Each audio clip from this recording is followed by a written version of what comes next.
Hello everyone. In the previous video, we discussed about the methods of the valuation. कि valuation कैसे होता है, valuation की कौन-कौन सी methods रहती है. I hope you remember by rental method, by depreciation method, by based on cost method, by future aspects like this we discussed in the previous class.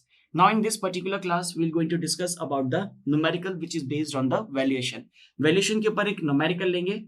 उस numerical के अंदर हमने 3 story लिया है, उसके अंदर सारी outgoings calculate करेंगे. कौन कौन सी आउटगोइंग्स, जैसे हमने डिस्कस करती है, रिपेयर्स होता है, मिसलेनियस होता है, म्युनिसिपल टैक्स होता है, वाटर सप्लाई एंड सैनिटेशन होता है, सिंकिंग फंड होता है. ये सारी आउटगोइंग्स करने के बाद हमारी टोटल कॉस्ट ऑफ बिल्डिंग कितनी आएगी, that all we are going to discuss in this particular unit. So let's discuss what is given in the question. A three-story building is standing on a plot of land measuring 800 meters square. The plinth area of each story is 400 meter square. मतलब total plot area building का कितना, 800, और उन्होंने plinth area उसको सिर्फ 400 करा है एक फ्लोर का. तो टोटल कितना हो जाएगा, 400 400 400, टोटल 1200 हो जाएगा for the 3 floors. Okay, now the building is of RCC frames and the future life of the building may be taken as 70 years. The building fetches a gross rent of rupees 2500 rupees per month. Work out the capitalized value of the property on the basis of 6% of net yield. For the sinking fund, 4% compound interest may be assumed and the cost of land may be taken as rupees 40 rupees per meter square. Another data or the other data may be assumed suitably. मतलब आपको एक building दे रखी है, उस building में आपको 2500 रुपए महीना इनकम हो रही है, तो आप साल भर की इनकम निकाल लीजिए. साल भर की इनकम के बाद आप उसके अंदर से सारे आउटगोइंग्स को माइनस कर दीजिए ताकि आपको नेट इनकम मिल जाएगी. जैसे ही आपको नेट इनकम मिल जाएगी, आप क्या करेंगे, ईयर परचेस निकाल लेंगे और ईयर परचेस निकालने के साथ उसको नेट इनकम को मल्टीप्लाई कर देंगे, जिससे कि आपको कैपिटलाइज्ड वैल्यू मिल जाएगी. फिर कैपिटलाइज्ड वैल्यू मिल गई, मतलब कंस्ट्रक्टेड वैल्यू मिल गई, आप उसके अंदर कॉस्ट ऑफ लैंड भी ऐड कर दीजिए ताकि आपको टोटल वैल्यूएशन मिल जाएगा. आई होप समझना थोड़ा सा डिफिकल्ट हो रहा है. So let's start with this numerical. ठीक है, तो सबसे पहले मैं क्या करूंगा, सबसे पहले मैं निकालूंगा gross income of the property. Gross income which you are obtaining from the rent. तो रेंट मुझे कितना मिल रहा है, रेंट मुझे मिल रहा है 2500 इंटू 12. क्यों, क्योंकि 2500 रुपीज मुझे मिल रहा है एक महीने का, तो टोटल 12 मंथ्स के लिए मुझे कितना मिलेगा, दैट विल बी 30,000 रुपीज. ये मैंने एनुअली क्यों निकाला, एनुअली इसलिए निकाला क्योंकि मेरे पास जितने भी आउटगोइंग्स होंगे, जितने भी इंश्योरेंस का प्रीमियम होगा, टैक्सिंग होगी, मिसलिनियस चार्जेस होंगे, ये सब एनुअली होंगे, इसलिए मुझे ये एनुअल निकालना था. ओके, अब इसके अंदर से आपको क्या करना है, इसके अंदर से आउटगोइंग्स को कैलकुलेट करना है. You have to calculate the outgoings. What are the various outgoing. सबसे पहले आता है इसमें हमारे पास रिपेयर्स.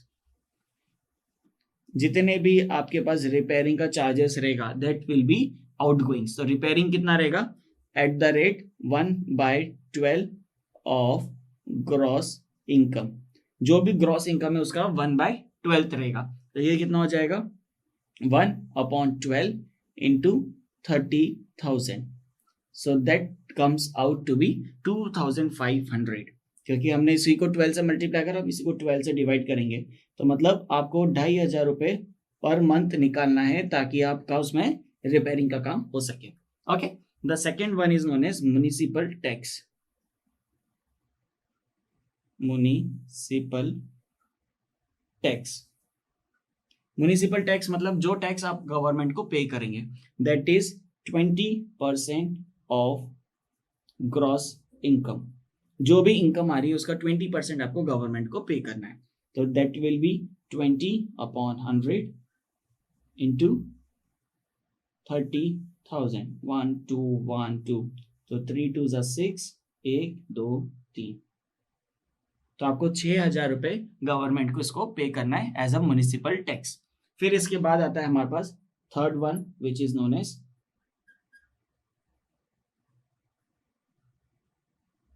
Property tax. क्योंकि आपकी बिल्डिंग है, वो प्रॉपर्टी है, तो आपको प्रॉपर्टी टैक्स भी गवर्नमेंट को पे करना है, which is 5% of the gross income. तो ये कितना आएगा, 5% मीन्स 5/100 इंटू 30,000. 1 2 1 2, 5 3 50 1 2. तो यहाँ से आपको कितना आ रहा है, 1500 रुपये आपको गवर्नमेंट को पे करना। फिर फोर्थ इसमें हमारे पास आएगा इंश्योरेंस प्रीमियम।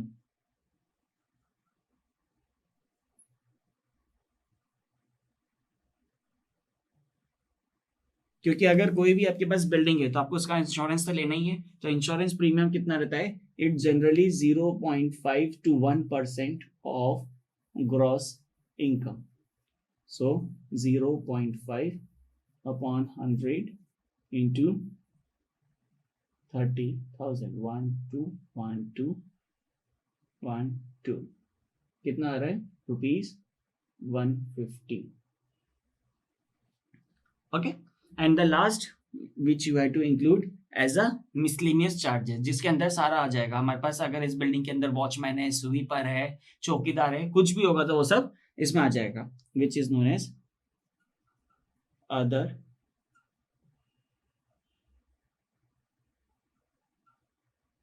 मिसलेनियस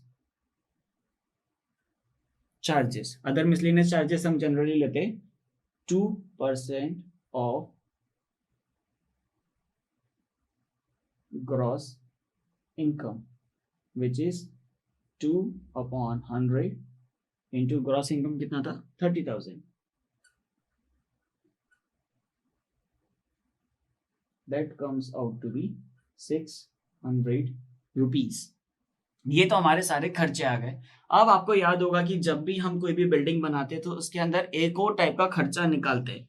क्या था वो, सिंकिंग फंड। सिंकिंग फंड एक ऐसा फंड है जो कि हम पूरी बिल्डिंग की लाइफ खत्म होने के बाद जितना हमने स्टार्ट में लगाया था उतना ही पैसा हमारे पास वापस आना चाहिए। तो हमको यहाँ से सिंकिंग फंड भी निकालना पड़ेगा। क्यों, क्योंकि जब बिल्डिंग की लाइफ खत्म हो जाएगी at the end of the utility period, तो हमारे पास कुछ ना कुछ एक फंड इकट्ठा होना चाहिए। वो कुछ ना कुछ कितना, जितना हमने इन्वेस्ट करा था। So the sixth one will be known as sinking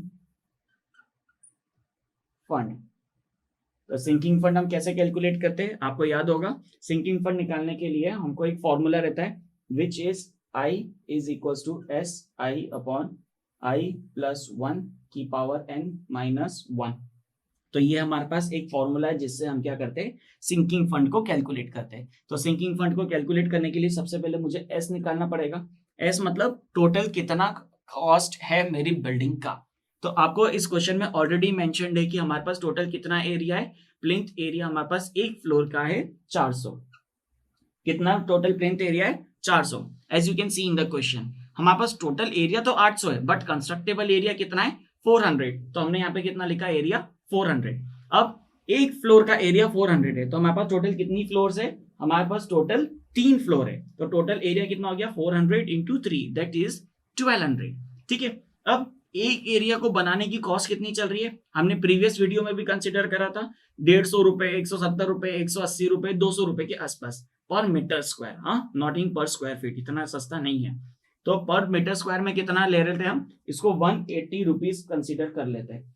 मतलब अगर मुझे 1 मीटर स्क्वायर का एरिया बनाना है तो उसका 180 रुपए के आसपास का रेट चल रहा है, तो अपन 180 रुपए इसको कंसिडर कर देते हैं। तो जब आप इन सारी वैल्यूज को सॉल्व करेंगे, means 400 into 3 into 180, so that comes out to be 216,000।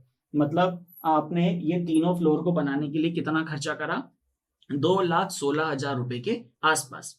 ठीक है। अब इस क्वेश्चन में ऑलरेडी मेंशन है कि the life of the building should be taken as 70 years. मतलब यहाँ पर n की वैल्यू कितनी हो जाएगी, 70। ठीक है। अब इसमें एक और क्वेश्चन में एक और पॉइंट गिवन है कि what you have to take the compound interest. The compound interest is already given as 4%। Means i की वैल्यू कितनी हो गई, 4%। Means that comes out to be 0.04। तो यहाँ पे i की वैल्यू कितनी हो गई, 0.04। So what you have to do, you just have to substitute the value in this particular formula to get the value of the sinking fund। तो इससे हमको टोटल आउटगोइंग्स पता चल जाएगी। तो चलिए इसमें रखते हैं, I is equal to 216,123 into 0.04 upon 1 plus 0.04 की पावर 70 माइनस 1। तो इसको इधर पर्टिकुलर सॉल्व करते। सो आई कितना आ जाएगा, 216,000 into 0.4, so that comes out to be 8640 upon 1.04 की power 30 minus 1. So when you going to solve, so it comes out to be 8640 upon 14.57. तो यहाँ से I कितना निकल के आ जाएगा? The I will going to come 59 rupees 5937, और you can say approximately 5940. मतलब आपको हर साल 5,900 रुपए करीब जमा करना है ताकि आपको ये वाली कॉस्ट 70 साल बाद मिल सके। फिर से आपके मन में वही क्वेश्चन कि सर 70 साल बाद 2 लाख रुपए की वैल्यू क्या हो जाएगी, जब तो इसमें हमको फ्रूट्स भी नहीं मिलेंगे 2 लाख रुपए में, तो क्योंकि महंगाई जिस स्पीड से बढ़ रही है तो हमारे को 2 लाख रुपए की कोई वैल्यू नहीं रहेगी 70 साल बाद। तो आप इसमें इसका मल्टीप्लायर कर सकते हैं जिससे कि हम 70 साल बाद हमारे पास एक ऐसी वैल्यू आ जाए जिससे हम कुछ कंस्ट्रक्शन कर सके। सो आप इन सारी वैल्यूज को ऐड करेंगे।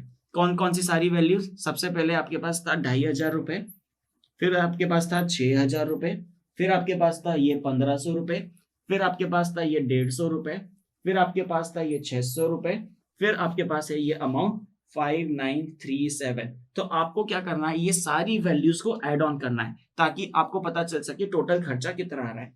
सो द टोटल आउटगोइंग, जब आप इन सारी वैल्यूज को प्लस करेंगे, so this comes out to be 11,793 rupees. मतलब आपको टोटल कितना खर्चा आ रहा है, इतना। कमाई टोटल कितनी हो रही है, इतनी। कितनी? 30,000। खर्चा कितना, इतना। तो नेट इनकम क्या हो जाएगी? The net income will be equals to gross income minus outgoings. Obvious सी बात है, जितना भी कमाई हो रही है उसमें से खर्चे को माइनस कर दो तो वो क्या आ जाएगी हमारे पास, नेट इनकम। तो नेट इनकम कितनी आएगी? ग्रॉस इनकम कितनी है? ₹30,000 माइनस आउटगोइंग कितनी थी? 11,793। तो यहां से आपको पता चल जाएगा कि आपके पास नेट इनकम कितनी आ रही है। So this comes out to be ₹18,207।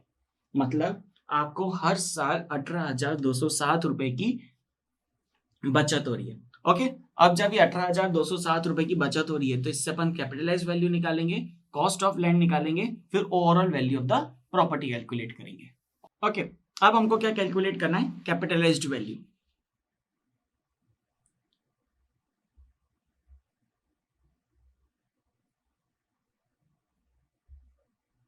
Capitalised value का फॉर्मूला हम ऑलरेडी डिस्कस कर चुके हैं पहले भी, जो कि net income into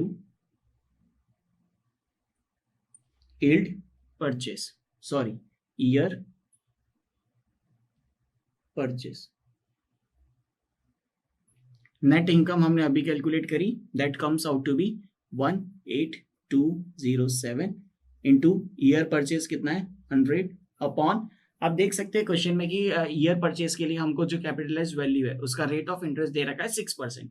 so the year purchase is equals to, ये कितना होता है 100 अपॉन ROI, मतलब 100 अपॉन रेट ऑफ इंटरेस्ट। तो रेट ऑफ इंटरेस्ट कितना दे रखा है ऑलरेडी 6। तो जब आप इसको सॉल्व करेंगे so that comes out to be value 3,03,456, 3,03,450 रुपए इसकी वैल्यू आ रही है। मतलब ये कौन सी वैल्यू आई?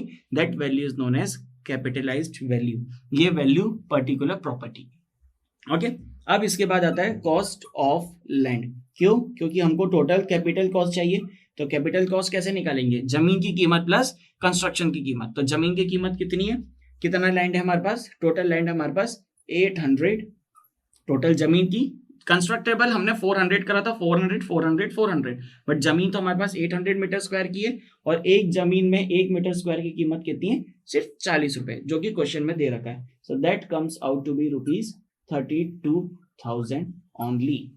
ठीक है, तो टोटल वैल्यू कितनी आ जाएगी प्रॉपर्टी की? That will be equal to the cost of land and the capitalized value.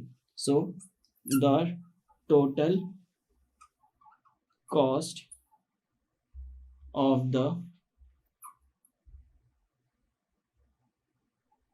property. So that will be equals to capitalized value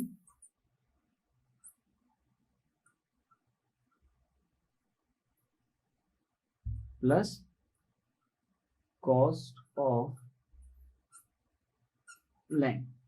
capitalised value कितनी है 303450 plus 32,000. So that will give the total cost of the building. So that is 335450. मतलब total cost कितनी है? Total cost आ रही है हमारे पास 3,35,450 रुपए. कितनी आ रही है? 3,35,000. मतलब हमने क्या करा, हमने एक बिल्डिंग ली, उसका वैल्यूएशन निकाला. कैसे वैल्यूएशन निकाला? उसका जितना भी प्लिंथ एरिया था, हमने प्लिंथ एरिया से उसको मल्टीप्लाई करा था ताकि मुझे उसका सिंकिंग फंड मिल सके. अब आप चाहे तो उसमें प्लिंथ एरिया का रेट मल्टीप्लाई करके भी प्रॉपर्टी की वैल्यू निकाल सकते हैं. साथ ही साथ इसके अंदर हमने जितनी भी आउटगोइंग्स थी, जितने भी खर्चे थे, वो सारे खर्चे उसमें से माइनस कर दिए. किसमें से? Gross income minus आउटगोइंग्स.